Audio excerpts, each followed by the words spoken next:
अल्लाह बचाए इस जालिम दुनिया से मजलूमों को।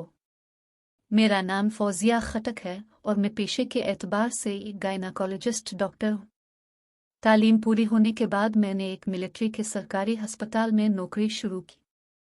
क्योंकि वो एक मिलिट्री का अस्पताल था, वहाँ निज़ाम काफ़ी बेहतर था। निज़ाम के साथ साथ वहाँ पर मरीजों की बेहतर देखभाल की जाती थी। कुछ ज़ाती मसाइल के बाइस ये नौकरी मुझे छोड़नी पड़ी। फिर यूके चली गई। वहाँ मैंने एक प्राइवेट इदारे में काम शुरू किया जो जदीद सहूलियात से आरास्ता था। मैंने इस इदारे में बहुत कम वक्त गुजारा और पाकिस्तान वापस आ गए।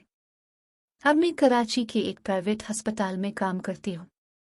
यहाँ अभी मुझे चंद दिन ही हुए थे कि हमें मैनेजमेंट की जानिब से फोर्स किया जाने लगा कि हमारी मर्जी के अलावा अद्वियात ना लिखी। अब फिर ऐसी अद्वियात लिखी जिससे बच्चे की ग्राथ ज्यादा हो। जब बच्चे की ग्राथ ज्यादा होगी तो ऑपरेशन करना पड़ेगा। बाज़ औकात ऐसी अद्वियात भी लिखना पड़ती थी जिससे बच्चे के साथ साथ माँ की सेहत भी खराब हो सकती थी। अद्वियात से कमीशन, ऑपरेशन का खर्च, अद्वियात का खर्च, रूम का खर्च, हिरासमेंट।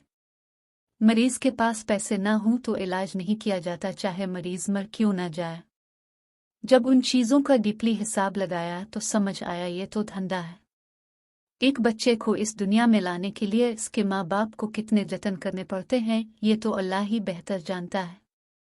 ये सब कुछ देखने के बाद मैंने फैसला किया क्यों ना मेडिकल साइंस को थोड़ा करीब से देखा जाए।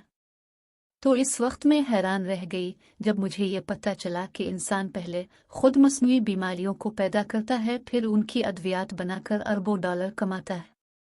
यानी मेडिकल साइंस ऐसा शोबा है जिससे इंसान ने इंसान को सबसे ज्यादा कत्ल किया।